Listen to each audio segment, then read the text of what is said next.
Alright, buckle up, because we're diving headfirst into the medieval mindset. Forget everything you think you know about common sense because, in the Middle Ages, the everyday world was anything but ordinary. We're talking a landscape soaked in the supernatural, where the line between reality and the realm of spirits was blurrier than a medieval painting of a cat. Imagine waking up, not to the gentle chirp of your phone, but to the clang of the church bell, a constant reminder that God or something far less benevolent is always watching.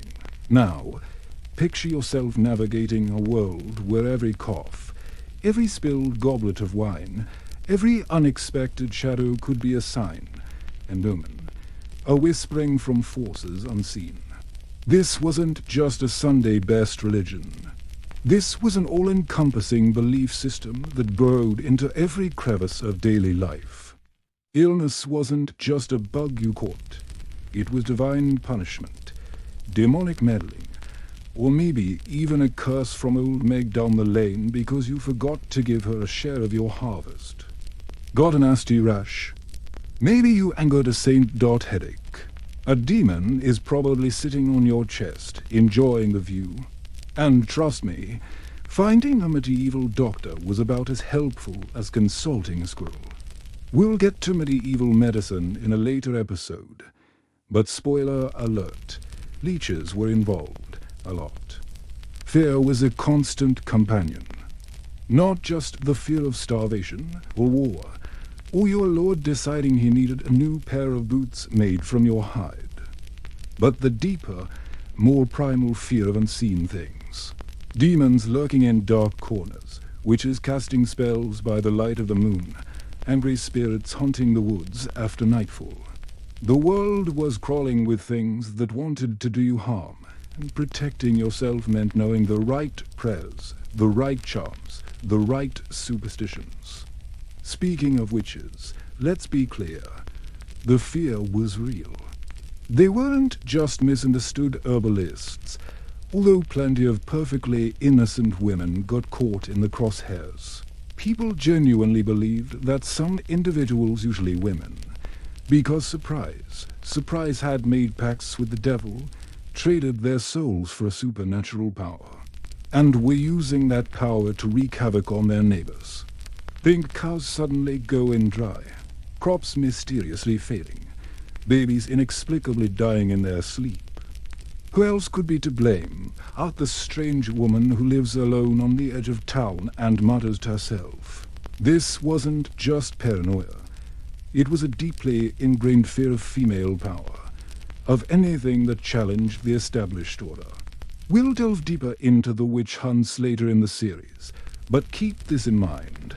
In the Middle Ages, fear was a weapon, and it was often aimed at the most vulnerable. And let's not forget about the little people, the fairies, the sprites, the creatures that danced just beyond the edge of the firelight. They weren't cute, cuddly Disney characters. These were capricious, dangerous beings who could steal your children, lead you astray in the woods, or curse your crops with a flick of their ethereal wrists. Changelings, sickly substitutes left in place of stolen human babies, were a very real fear. A child born with a birth defect. Easier to believe it was a fairy trick than to grapple with the harsh realities of genetics. Science, well, it was more like a cocktail of observation, superstition, and religious dogma.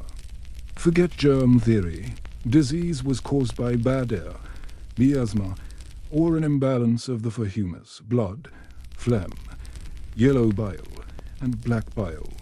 If you were sick, the solution wasn't a pill. It was bloodletting, purging, or praying for a divine intervention. And the stars. They weren't just distant balls of gas.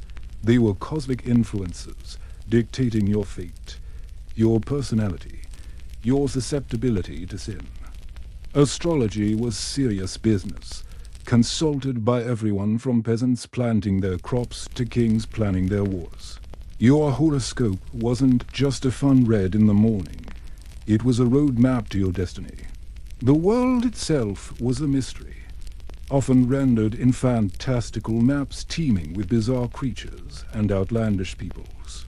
Dog-headed men, giants with umbrella feet, and monstrous races lurking in far-off lands. These weren't just silly stories. They were moral lessons, cautionary tales about the dangers of the unknown and the importance of staying within the bounds of God as creation.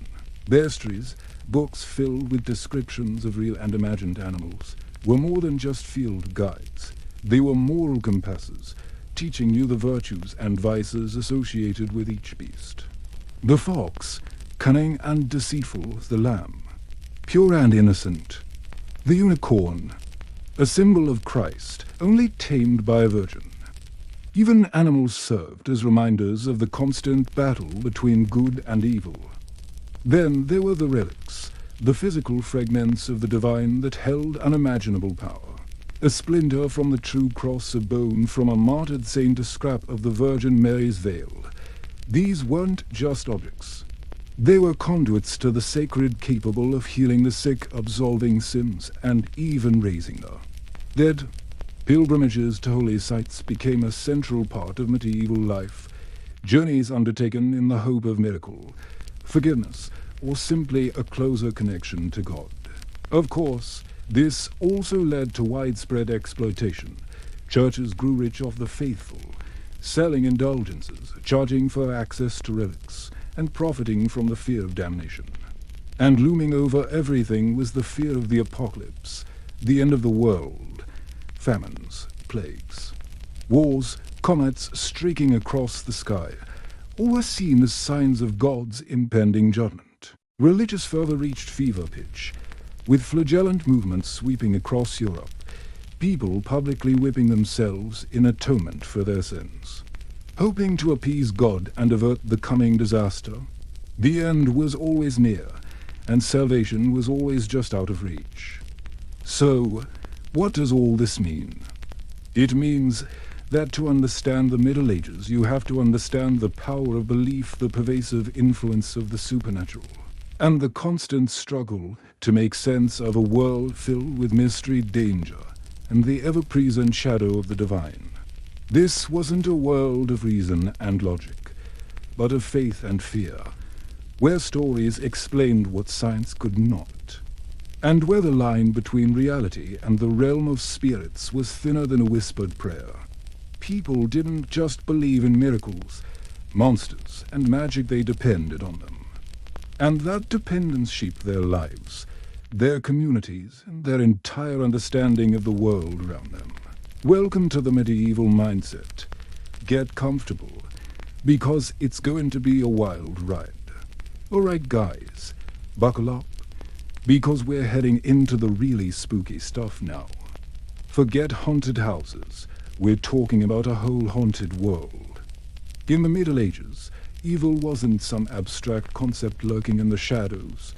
It was a very real, very active force, and folks were understandably terrified. This wasn't just about scary stories round the campfire, though those existed in spades.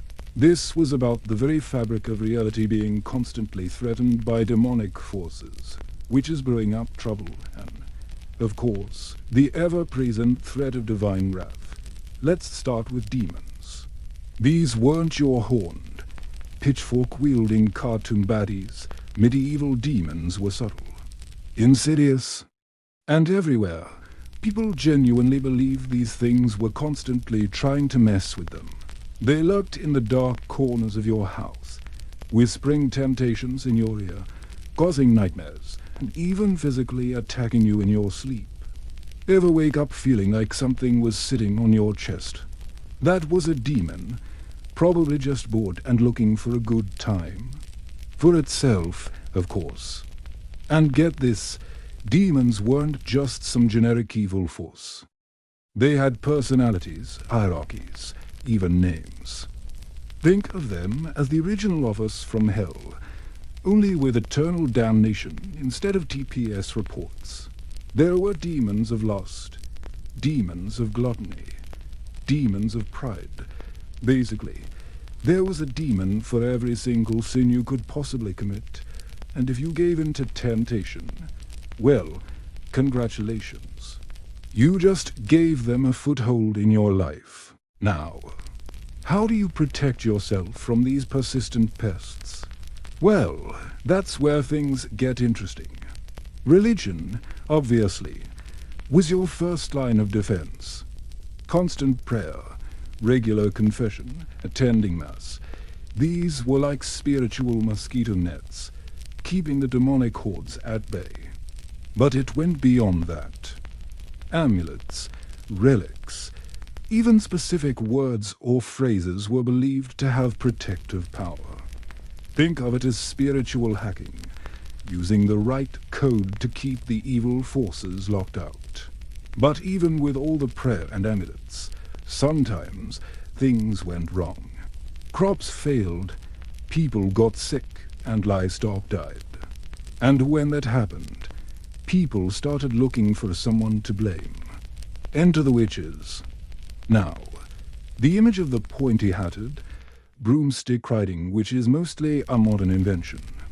Medieval witches were a lot more complicated and a lot more tragic. Usually, they were just ordinary people, often women, who were accused of using magic to cause harm. Think of your neighbor's cat dying mysteriously, or your milk turning sour overnight. Suddenly, that old woman who lives alone at the edge of town, the one who always seemed a little too knowledgeable about herbs, becomes a prime suspect. The accusations could be based on anything: a grudge, a misunderstanding, even just plain bad luck. Once accused, the consequences were devastating. Torture was common, used to extract confessions, and these confessions were often taken as irrefutable proof of guilt. The accused might be burned at the stake, hanged, or drowned, all in the name of protecting the community from evil. What's truly disturbing is the psychology behind these witch hunts. They weren't just about superstition. They were about fear, social control, and finding a scapegoat for all the things people couldn't understand.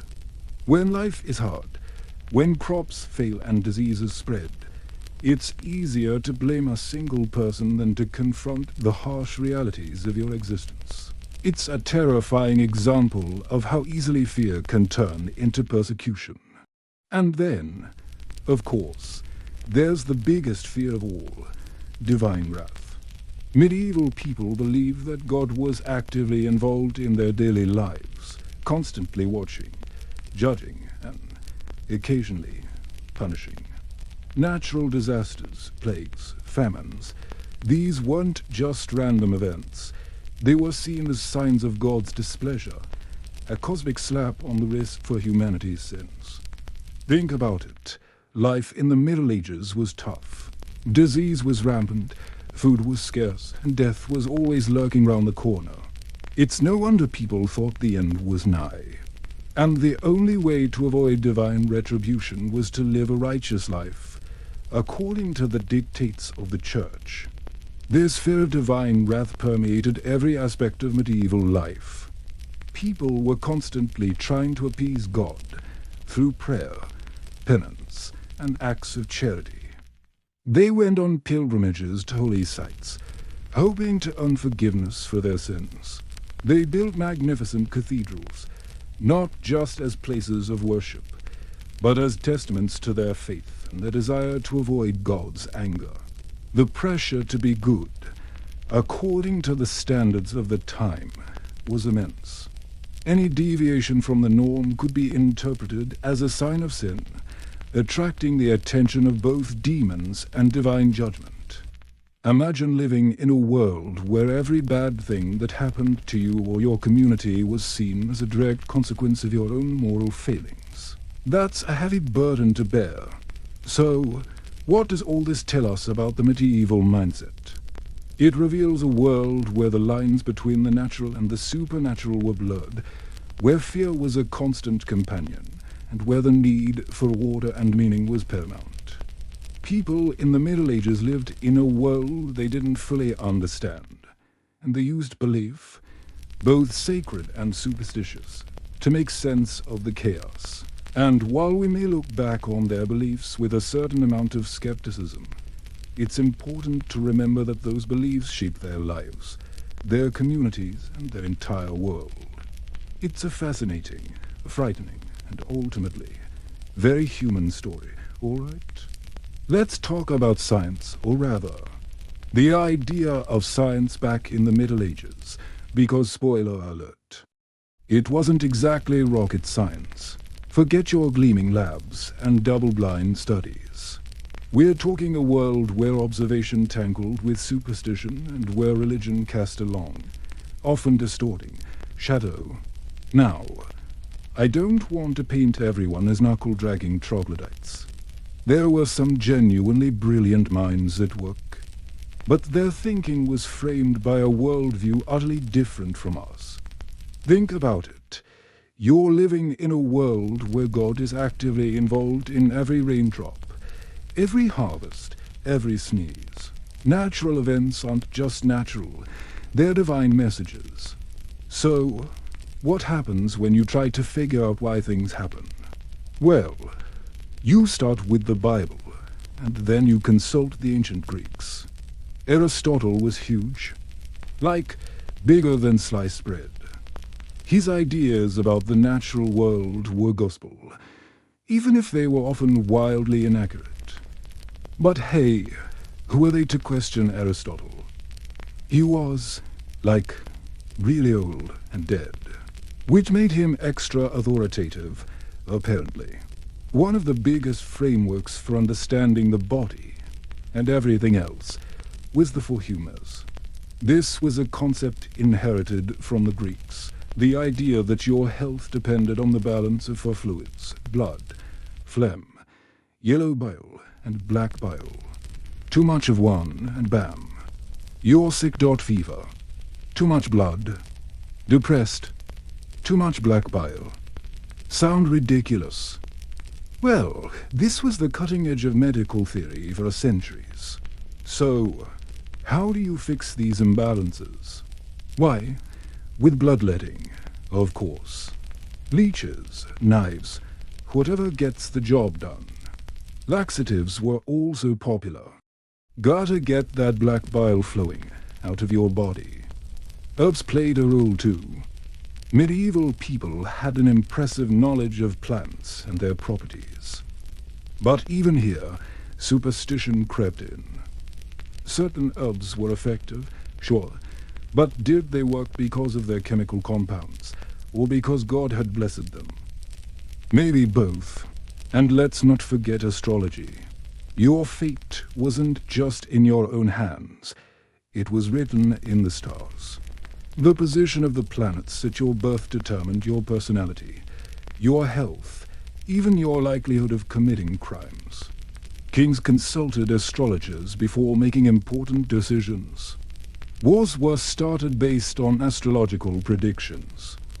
I mean, why bother with actual strategy when you can just ask the stars? But it wasn't all ancient Greeks and humors. There was also a strong dose of good old-fashioned superstition. Charms, amulets, relics. These were everyday tools for warding off evil and attracting good fortune. Wear a certain stone, and you'll be protected from the plague. Carry a piece of saint's bone, and you'll be cured of blindness. Sprinkle salt on your doorstep to keep the witches away. And speaking of witches, well, let's just say that scientific explanations for illness were often lacking. So, if your crops failed, your cow died, or your neighbor got sick, the blame often fell on someone who was different. Usually a woman, elderly, unmarried, outspoken. Any of these qualities could make you a target. And once you were accused of witchcraft, well, good luck proving your innocence. The trials were rigged, the evidence was flimsy, and the consequences were often deadly. Now, what about the more adventurous thinkers? What about the guys who actually tried to experiment? Well, They often ran into trouble with the church. The church wasn't necessarily anti-science, but it was very protective of its authority. Anything that challenged established dogma was viewed with suspicion. Questioning the nature of the universe, studying anatomy by dissecting human bodies. These were risky activities. You could be accused of heresy, and that was not a good look. But even with all these limitations, some progress was made. The invention of the printing press revolutionized the spread of knowledge, although initially it was mostly religious texts. Universities were founded, providing centers for learning and debate. And some individuals, like Robert Grosseteste and Roger Bacon, pushed the boundaries of observation and experimentation, laying the groundwork for later scientific advancements. The thing to remember is that medieval science wasn't trying to be what we think of as science today.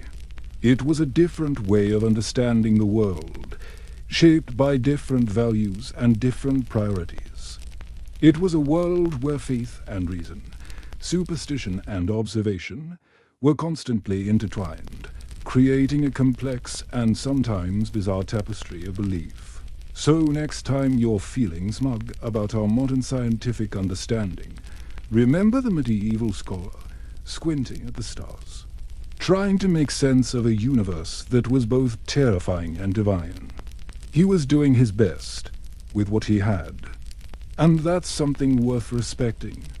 All right, gather round, history buffs and mythology mavens, because in this section, we're diving headfirst into the bizarre and bewildering world of medieval monsters, myths, and the surprisingly moral animals that prowled the minds of our ancestors.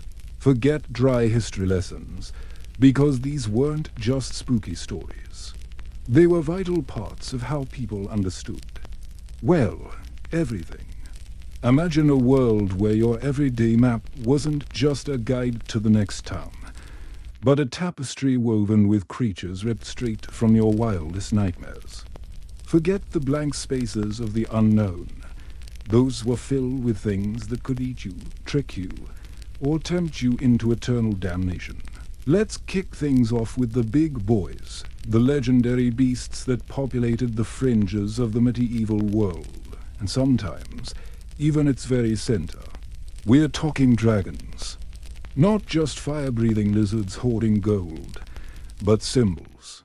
In the Christian context, the dragon was basically Satan's pagaille, pure evil, temptation incarnate, the embodiment of chaos. Slaying a dragon wasn't just a heroic deed.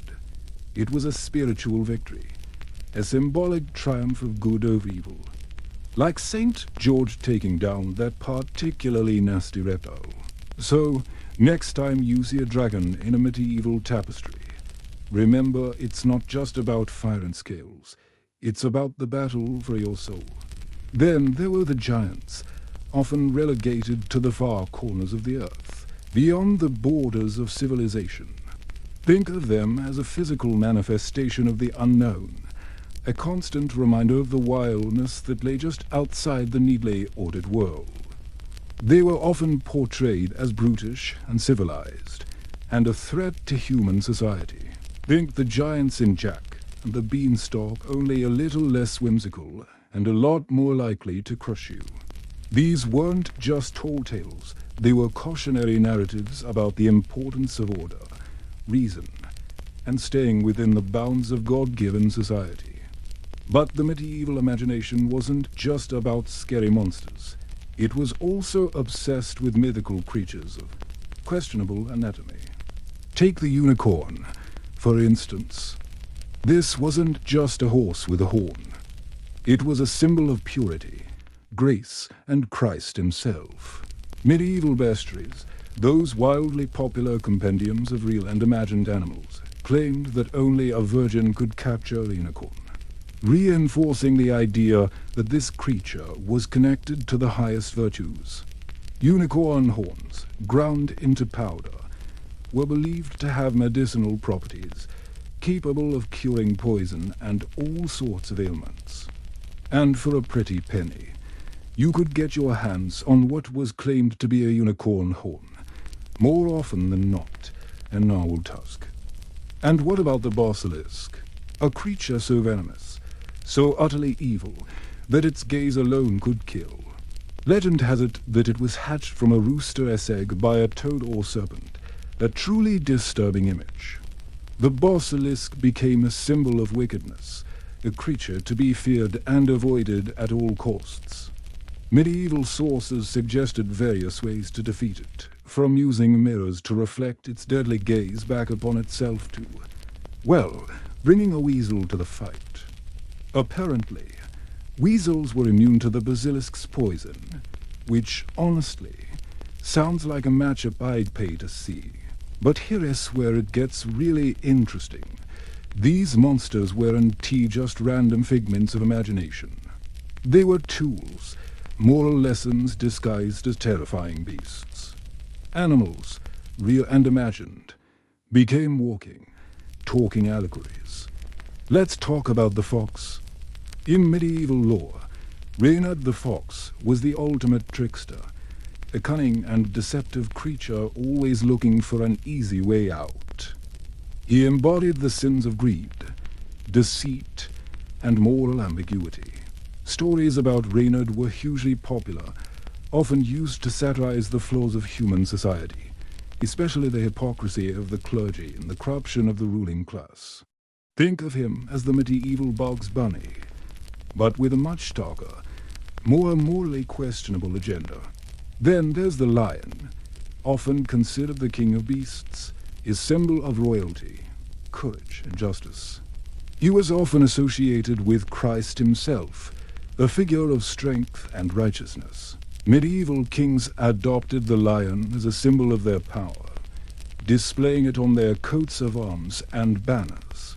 To see a lion in medieval art was to see a representation of earthly authority, divinely ordained. Even something as humble as a lamb held immense symbolic weight. The lamb, of course, represented innocence, purity, and sacrifice, a direct reference to Christ as the Lamb of God. Images of lambs were common in religious art, serving as a constant reminder of Christ's sacrifice for humanity. It was a visual shorthand for faith, redemption, and the ultimate act of love. The bestiaries weren't just zoology textbooks. They were moral compasses, teaching people how to live a virtuous life through the examples, both positive and negative, of the animal kingdom. And it's not just about good versus evil. It's about understanding your place in the divine order, about recognizing the dangers of temptation, and about striving for moral perfection. So, next time you stumble upon a medieval manuscript filled with fantastical creatures and symbolic animals, don't just dismiss them as silly superstitions. See them as a window into the medieval mind, a world where the boundaries between reality and imagination blurred, where every creature, every beast, every bird held a deeper meaning, a moral lesson, a key to understanding the very fabric of existence. These myths, monsters, and moralizing animals weren't just decoration. They were the foundation of a worldview, a system of beliefs that shaped how people lived, how they feared, and how they ultimately faced their own mortality. And that, my friends, is a story worth telling. All right, folks, gather round the virtual campfire, because we're about to delve into one of the most fascinating and, frankly, lucrative aspects of medieval belief: relics, pilgrimages, and the sheer, unadulterated power of faith. Forget your stock options and crypto in the Middle Ages. Salvation was the hottest commodity on the market, and the church was the ultimate retailer.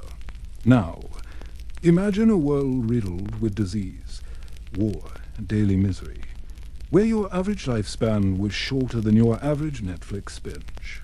In such a world, the promise of eternal life, a guaranteed ticket to paradise, that's worth more than any earthly treasure. And that's where relics came in. A relic, in its simplest form, is a physical object associated with a holy person. Think a fragment of bone from a saint, a piece of the true cross, maybe even a vial said to contain the Virgin Mary's milk. Sounds wild, right? But to the medieval mind, these weren't just dusty old artifacts. They were conduits of divine power, tangible links to the supernatural. The belief was that these objects retained a bit of the holiness of the person they were associated with. Touching a relic, praying in its presence, or even just seeing it could bring about miracles, curing illnesses, ensuring safe childbirth, or even guaranteeing a spot in heaven. Think of them as divine batteries, constantly emitting spiritual good vibes. And the demand was huge. People traveled hundreds, even thousands, of miles to venerate these relics. This, my friends, is where pilgrimages come in. A pilgrimage was more than just a vacation, it was a spiritual quest, a journey of faith undertaken to a holy site. These sites were often home to particularly potent relics, making them magnets for the devout. Think of places like Rome, with the tombs of St. Peter and St. Paul, Jerusalem, with the Holy Sepulchre, and Canterbury, England, after the martyrdom of Thomas Becket. These weren't just cities, they were spiritual powerhouses, attracting pilgrims from all corners of Europe. But why go on a pilgrimage? Well, for many, it was about seeking forgiveness. Committing a sin, even unintentionally, could have dire consequences, not just in the afterlife, but in this life too. A pilgrimage offered a chance to atone, to purify the soul through physical hardship and spiritual devotion. For others, it was about seeking healing. Medieval medicine was, shall we say, not exactly advanced. So, turning to the saints for divine intervention was often the best, or only, option. A touch of a saint's bone could be more effective than any herbal remedy, at least in the minds of the faithful. And of course, there was the promise of salvation itself. A pilgrimage was seen as a meritorious act, a demonstration of faith that could earn you points with God, so to speak. In a world where eternal damnation was a very real fear, anything that increased your chances of getting into heaven was worth the effort. Now, you might be thinking, this sounds like a pretty sweet deal for the church. And you wouldn't be wrong. Relics and pilgrimages were a massive source of wealth and power. Churches that housed important relics became major pilgrimage destinations, attracting not only the devout, but also merchants, artisans, and all sorts of hangers-on. These pilgrims needed food, lodging, souvenirs, and of course, access to the relics themselves. Churches often charged fees to view the relics. Sold indulgences, essentially, get-out-of-hell free cards, and offered special masses for the souls of the dead. It was a lucrative business, to say the least. This led to some less than ethical practices. The relic trade became incredibly competitive. Churches would go to great lengths to acquire relics, even if it meant stealing them, fabricating them, or outright lying about their authenticity. Suddenly, every church in Europe seemed to have a piece of the true cross, a finger bone of St. Peter, or a vial of the Virgin Mary's milk. It was relic mania, and the market was flooded with fakes. And don't even get me started on the lengths people would go to protect these relics. We're talking fortified churches, armed guards, and elaborate security measures. These weren't just precious objects, they were symbols of power, both spiritual and temporal. Of course, not everyone was buying into this.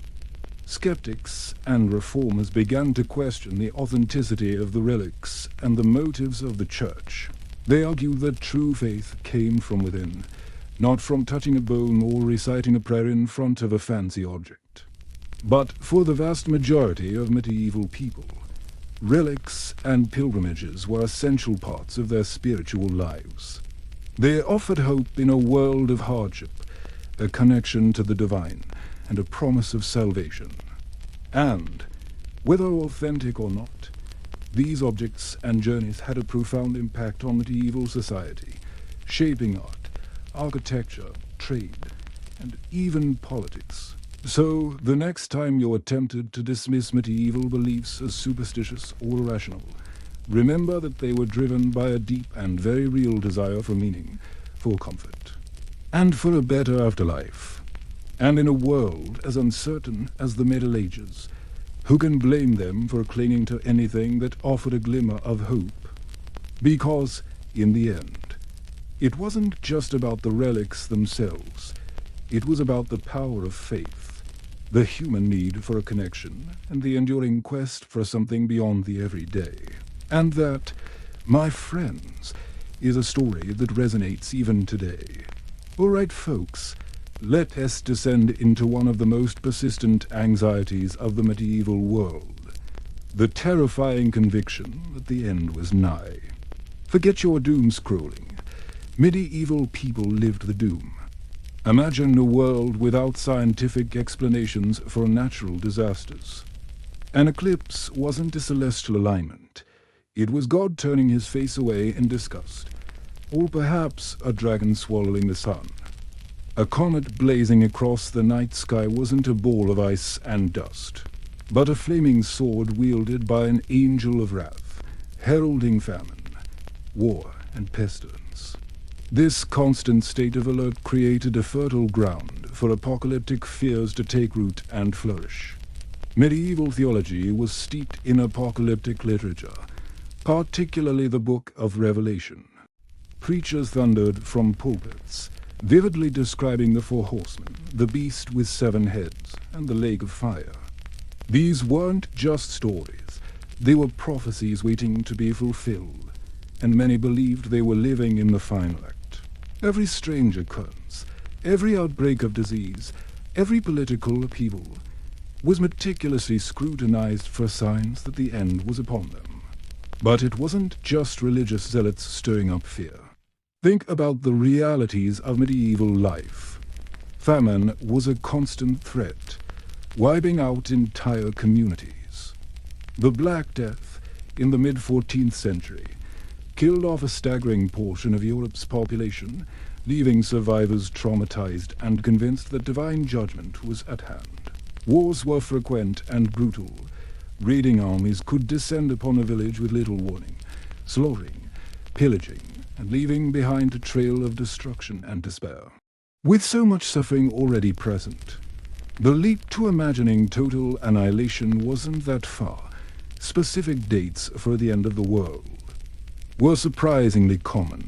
Various theologians and astrologers made calculations based on biblical prophecies, astronomical observations, and historical events, predicting the final judgment for specific years, often leading to widespread panic and social upheaval. 1000 AD was a big one, the millennium of Christ's birth. Some truly believed the book of Revelation would come to pass, and Christ would return. Imagine the absolute dread, only to wake up January 1st, 1001, and still have to till the fields. That's gotta sting. But the fear of the apocalypse wasn't just about cowering in terror. It also spurred people to action, albeit often desperate and misguided action. One widespread phenomenon was the rise of flagellant movements. These groups of men and women traveled from town to town, publicly whipping themselves as a form of penance. They believed that their suffering could atone for the sins of humanity and appease God's wrath, perhaps delaying or even averting the apocalypse. Imagine witnessing this. Hordes of people, half-naked, chanting and flailing themselves with leather whips, blood splattering the cobblestone streets.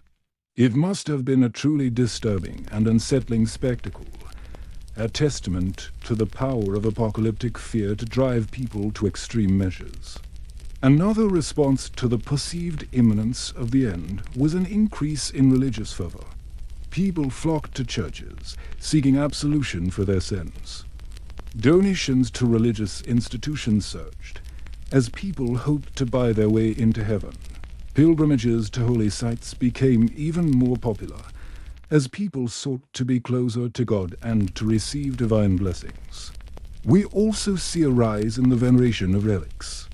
The belief in the power of holy objects to perform miracles and protect against evil reached new heights. People sought out relics of saints, believing that they could provide protection from the horrors to come. The more terrifying the world became, the more people clung to these tangible symbols of faith, hoping for a miracle, a sign of divine favor in the face of impending doom. But perhaps the most tragic consequence of apocalyptic fears was the scapegoating of marginalized groups. In times of crisis, people often look for someone to blame. During the Middle Ages, this often fell upon Jewish communities, who were falsely accused of poisoning wells, spreading disease, and conspiring with the devil. These accusations often led to horrific acts of violence and persecution, fueled by religious fanaticism and apocalyptic dread. Similarly, accusations of witchcraft increased during times of widespread fear and uncertainty. Women, particularly those who were elderly, widowed, or otherwise vulnerable, were often accused of making pacts with the devil and causing misfortune. The fear of witches was often intertwined with apocalyptic anxieties, as people believed that these agents of evil were working to undermine God's plan and bring about the end of the world.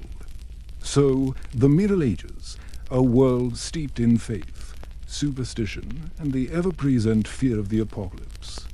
It was a time of great hardship and suffering, but also a time of profound religious conviction and artistic expression. The constant anxiety surrounding the end of the world shaped every aspect of medieval life, from the grandest cathedrals to the humblest peasant's cottage. The apocalypse wasn't just a prophecy, it was a lived reality, a shadow that stretched across the medieval landscape, influencing everything from personal behavior to social structures. And though the world didn't end in the way they feared, that persistent fear leaves a very real stain on the pages of history. All right, folks, settle in, because we're about to dive deep into the medieval mindset and see how faith and superstition weren't just Sunday sermons. They were woven into the very fabric of daily life. Forget Netflix and chill. Your medieval ancestors were surviving and believing with every breath. Let's start with something we all take for granted, your health. In the Middle Ages, getting sick wasn't just a trip to the doctor. Oh no, it was a theological crisis, a moral failing, and a potential death sentence all rolled into one miserable, phlegm-filled package. Think you caught a cold? Well, maybe you did. Or maybe you offended God. Or worse, caught the eye of a jealous neighbor who knows a thing or two about herbs and curses. Illness wasn't just about germs. It was about sin, supernatural forces, and bad luck. So, before you reach for the medieval equivalent of cough syrup, probably some vile concoction involving honey, mold, and prayer, you better examine your conscience. Have you been skipping church? Did you cheat your neighbor on that land deal? Have you been lusting after the baker's wife? Because those sins could be festering inside you, manifesting as a hacking cough or a persistent rash. And speaking of rashes, hygiene, or rather the lack thereof, played a significant role in medieval ailments. Bathing wasn't exactly a daily ritual. In fact, many believe that bathing opened your pores and let in evil spirits. Think about that the next time you hop in the shower. So, you're walking round in layers of unwashed wool, sweating, itching, and attracting every flea and louse for miles. And that's considered healthy. No wonder skin conditions were rampant. Every itch was a potential demonic infestation. Every blemish a sign of divine disfavor. So, you prayed, you suffered, and you hoped for a miracle. or at least a slightly cooler day. But the influence of belief extended beyond personal hygiene. Consider the medieval midwife. On one hand, she was a respected member of the community, a skilled practitioner with knowledge of herbs and childbirth. On the other hand, she was viewed with suspicion, her knowledge often attributed to dark arts. If a baby was born with a birth defect, or if the mother died in childbirth, the midwife might be accused of witchcraft. The fear of changelings, fairy babies swapped for human infants, was very real. A sickly or deformed child might be seen as a replacement, a cursed creature left by mischievous spirits.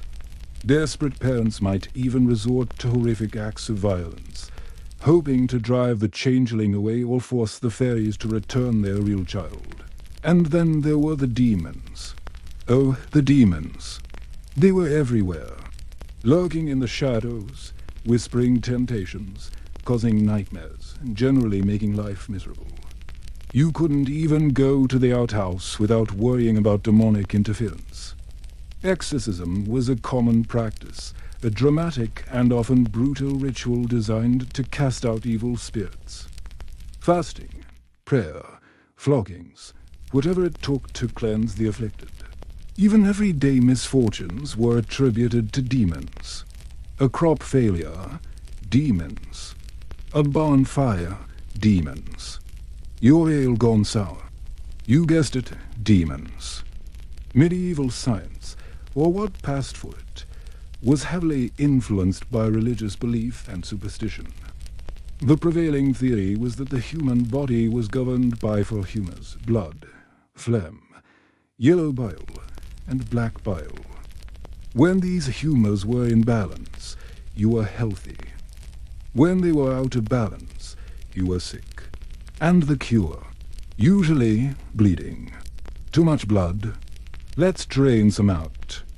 Feeling depressed? Probably too much black bile. Time for a laxative. This blend of folklore, faith, and outright ignorance resulted in medical practices that were often more harmful than helpful. Astrology played a major role in people's lives. The position of the stars at the time of your birth was believed to determine your fate, your personality, even your likelihood of committing sin. Astrologers were consulted on everything from business decisions to marriage proposals. Even kings and popes took astrology seriously, believing that the stars could predict wars, plagues, and the rise and fall of empires. It's hard to wrap our minds around now, but consider that for them, the cosmos was a giant clock made by God, and your life was just a tiny cog. And let's not forget the monsters. Medieval bestiaries were filled with fantastical creatures, each imbued with symbolic meaning. The basilisk could kill with a glance, the unicorn could only be tamed by a virgin, and the dragon represented evil and temptation. These creatures weren't just figments of the imagination, they were moral lessons brought to life. They served as warnings, teaching people about the dangers of sin and the importance of virtue. Relics were powerful, almost magical objects. A bone fragment, a piece of cloth, anything associated with a saint or a holy figure could draw thousands of pilgrims seeking miracles. The belief in the power of relics was so strong that churches competed to acquire them, sometimes resorting to theft or forgery. These objects were considered tangible connections to the divine, capable of healing the sick, forgiving sins, and even raising the dead. Finally, there were the apocalyptic anxieties. The end of the world was always looming, and people interpreted natural disasters and social unrest as signs of the impending apocalypse. Comets, eclipses, famines, and plagues were all seen as warnings from God. The fear of the end times led to periods of intense religious fervor and social upheaval. Flagellants roamed the countryside, whipping themselves in public displays of penance, hoping to avert God's wrath. So, you see, In the Middle Ages, belief wasn't just a matter of faith. It was a framework for understanding the world, coping with hardship, and finding meaning in a life that was often short, brutal, and unpredictable. It colored their every action, from the way they treated their neighbors to the way they cared for their bodies. Their superstitions and strong faith were a lens that gave them a semblance of control over a world that was, for all intents and purposes, out of their control. And maybe, just maybe, we can find a little bit of that resilience in ourselves when we look back to the beliefs of our medieval ancestors. All right, guys, let's talk about medieval medicine, or what passed for it. Think of it as a cocktail. One part unwavering faith, one part ancient folklore, and two parts, well, things that could actively make you worse. Forget about doctors as we know them. We're talking barber surgeons, apothecaries blending mysterious concoctions, and wise women with herb gardens.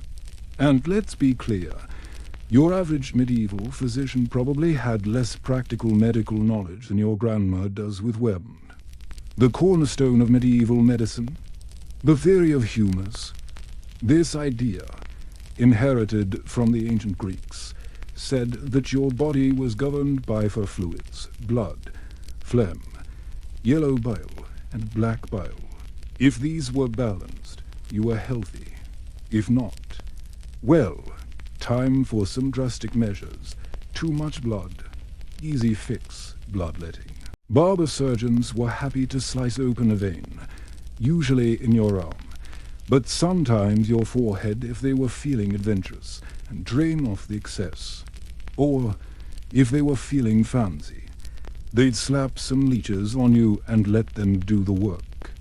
I mean, what could possibly go wrong? Infection, anemia. Please, details. Excess phlegm. Time for some expectorants.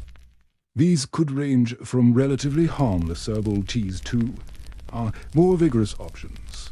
Let's just say you might be spending a lot of time expelling things. Too much yellow bile. Laxatives. Lots and lots of laxatives. The goal was to purge your system, violently if necessary. Hope you have a strong chamber pot, because you're gonna need it. And finally, too much black bile, thought to cause melancholy and depression. Well, this was a tricky one. The solutions were usually more psychological: prayer, rest, good company, and maybe a warm compress. Or, more laxatives. Just to be sure. The problem, of course, is that these cures were often based on absolutely no understanding of how the body actually worked. Bloodletting, for instance, weakened already sick patients. Purgatives dehydrated them. And as for the leeches, well, at least they got a free meal. But hey, it's not like they had microscopes or germ theory or anything. They were working with what they had: ancient texts, superstition, and a whole lot of guesswork. And speaking of superstition, faith played a huge role in medieval medicine. Sickness was often seen as a punishment from God, or the work of evil spirits. So, along with bleeding and purging, you might also be expected to pray, make a pilgrimage to a holy site, or seek the blessing of a saint. Relics were a big deal. Touching a saint's bone, drinking water blessed by a priest, or wearing an amulet could supposedly cure all sorts of ailments. Of course, this also led to a thriving trade in fake relics. That splinter of the true cross? Probably just a piece of firewood. But hey, if it gave you comfort, who were they to judge? Except God, probably. Herbal remedies were also popular, and actually, some of them did have a basis in reality. Plants like willow bark, a source of salicylic acid. The active ingredient in aspirin could actually relieve pain. But a lot of herbal cures were based on pure folklore. Mandrake root, for example, was thought to scream when pulled from the ground and could drive you mad. But if you managed to harvest it safely, it was also supposed to be a powerful aphrodisiac and painkiller. Good luck with that. And then there was the urine wheel. Doctors would diagnose illnesses by examining the color, clarity, and even the taste of your urine. I'm not kidding. Each shade corresponded to a different ailment, and if your urine looked particularly suspicious, well, time for more bloodletting. Surgery was, unsurprisingly, the last resort. Anesthesia didn't exist, so it was pretty much a brutal exercise in endurance. And since sterilization wasn't a thing, infection was almost guaranteed. Barber surgeons, again, were the go-to guys for this, pulling teeth, setting broken bones, and even amputating limbs were all in a day's work. Childbirth was particularly perilous. Midwives were essential, but they often lacked proper training. Infections, hemorrhages, and difficult deliveries were all too common. Infant mortality was tragically high, and if you got a serious infection, like the plague, well, good luck. Doctors might try bloodletting, herbal remedies, or even rubbing onions on your buboes, the swollen lymph nodes that characterize the disease. But really, the best they could do was offer you a prayer and tell you to make peace with God. So, yeah, medieval medicine was a wild ride. A cocktail of faith, folklore, and, well, let's just say it probably didn't improve your odds of survival. But hey, at least they were trying, sort of. And now you can truly appreciate your modern doctor, with their clean instruments, evidence-based practices, and, actual knowledge of how the human body works. Give them a call. Schedule the checkup. And be thankful you weren't born in the Middle Ages. All right, let's turn our gaze to a particularly dark corner of the medieval mind, the witch hunts. These weren't isolated incidents. They were a widespread phenomenon that spanned centuries and claimed the lives of tens of thousands of people, overwhelmingly women. But why? Why did this fear grip society? And why were certain individuals singled out for such brutal persecution? To understand the witch hunts, we have to recognize that they weren't just about magic. They were about power, social control, and, perhaps most importantly, blame. In a world rife with uncertainty, where disease, famine, and sudden death were commonplace, people desperately needed explanations. When crops failed, when livestock died, when a child fell ill, someone had to be responsible. And often, that someone was the local scapegoat, the individual perceived as different, vulnerable, or simply unlucky. Now, when we say different, in the medieval period, it was overwhelmingly geared against women. Old spinsters, widows living alone, independent thinkers, basically anybody existing outside of male authority could be considered suspicious. Think about the roles women held in medieval society. They were responsible for childbirth, for healing with herbs, for managing the household. These were vital skills, but they also placed women at the fringes of accepted medical or religious authority. A woman with knowledge of herbs might be seen as having access to forbidden secrets, knowledge that bypassed the church-approved methods of healing. A midwife, attending to births, held power over life and death, a power that could easily be construed as sinister if something went wrong. Consider, too, the societal pressure on women to be subservient, obedient, and pious. A woman who was outspoken, independent, or simply didn't conform to these expectations could easily find herself labeled as disruptive, even evil.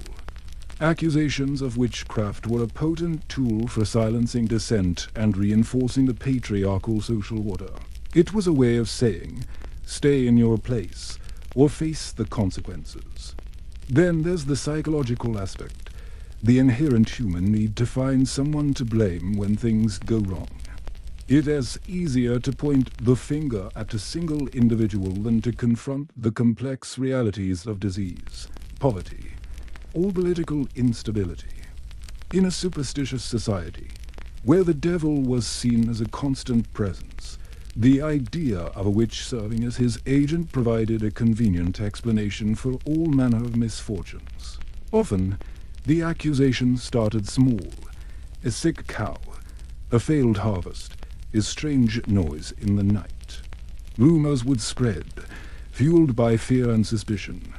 A woman's reputation would be slowly eroded, until she became the target of open hostility. Neighbors would shun her, children would taunt her, and eventually, someone would make a formal accusation of witchcraft. The trials themselves were often a travesty of justice. Accused witches were rarely given a fair hearing. Evidence was often based on hearsay, rumor, or even dreams.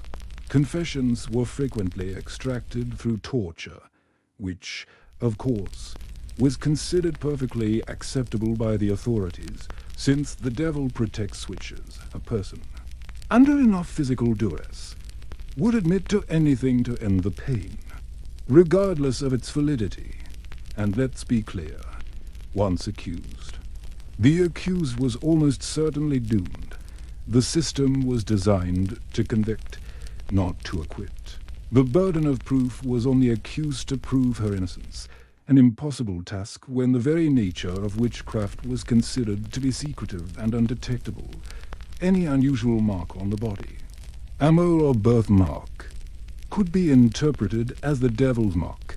A failure to weep during interrogation could be seen as a sign of demonic possession. So, why women? Because they were often marginalized, because they held positions of limited power that could be easily misconstrued, because they were vulnerable to accusations fueled by fear and social prejudice. The witch hunts weren't just about magic. They were about control, about silencing dissent, and about finding someone to blame when the world seemed to be falling apart. It was a tragic chapter in human history, a chilling reminder of the dangers of fear, superstition, and the abuse of power, and it's a story that we need to understand, so we can avoid repeating the mistakes of the past. We'll have a look in the next section about how some of these beliefs remain alive and well today. All right, so we've journeyed through the bizarre, often brutal, landscape of medieval beliefs. But the real question is, did it all just vanish with the printing press and the Enlightenment? Absolutely not. The Middle Ages, like that stubborn stain on your tunic you can't quite get rid of, left a mark, a big, often invisible, mark. Let's talk about the legacy. How many of you have ever knocked on wood, thrown salt over your shoulder, avoided walking under a ladder? Yeah, I thought so. These aren't just quirky habits. They're direct descendants of medieval superstitions. Knocking on wood, for example, is thought to originate from pagan beliefs that spirits dwelled in trees. By touching the wood, you are either thanking the spirit for good fortune or asking for protection from bad luck. That salt thing, that goes back to the belief that salt was sacred, a symbol of purity and incorruptibility. Spilling it was bad news, an invitation for the devil to cause mischief. So tossing a pinch over your left shoulder, where the devil was thought to lurk, was a preemptive strike. And ladders? Well, that triangle shape they create leaning against a wall was thought to represent the Holy Trinity, and walking through it was considered a blasphemous act. But it's not just about personal rituals. Medieval beliefs heavily influenced folklore, and that folklore, in turn, continues to shape our stories, our art, and even our language. Think about fairy tales. Many of the classic stories we tell our kids, Cinderella, Snow White, Hansel and Gretel, have roots that dig deep into the medieval period. They're often morality tales disguised as entertainment, reflecting anxieties about things like poverty, abandonment, and the dangers lurking in the woods, those dark, often disturbing elements. That's the medieval mindset shining through. The scary wolf, the wicked stepmother, the poisoned apple. These aren't just plot devices. They're symbolic representations of very real fears that people grappled with every day. And what about monsters? We still love them. Vampires, werewolves, ghosts. These creatures, while often modernized, have medieval origins. The fear of the undead, of creatures that blurred the line between life and death, was incredibly potent. The werewolf, for instance, was often seen as a symbol of someone who had succumbed to their base instincts. A warning against unchecked savagery. Vampires tapped into anxieties about disease, blood, and the corruption of the soul. These weren't just scary stories. They were ways of exploring complex moral and spiritual themes. Even seemingly innocuous things like animal symbolism owe a debt to the Middle Ages. We still associate owls with wisdom, lions with courage, and snakes with treachery, largely thanks to the influence of medieval bestiaries and religious texts. These associations weren't based on scientific observation. They were based on a complex system of symbolism that linked the natural world to the spiritual realm. And those symbols are still embedded in our collective consciousness. But perhaps the most enduring legacy of medieval beliefs is the concept of good versus evil, the constant struggle between light and darkness, between God and the devil, is a theme that runs through countless stories, movies, and video games. The idea that there are forces actively working to corrupt us, to lead us astray, is a powerful narrative that continues to resonate. And while we may not literally believe in demons lurking in the shadows, the underlying anxieties about temptation, morality, and the consequences of our actions are still very much alive. Of course, not all medieval beliefs are harmless superstitions or entertaining folklore. Some of the darker aspects, like the persecution of witches and the scapegoating of marginalized groups, serve as a stark reminder of the dangers of fear, ignorance, and unchecked power.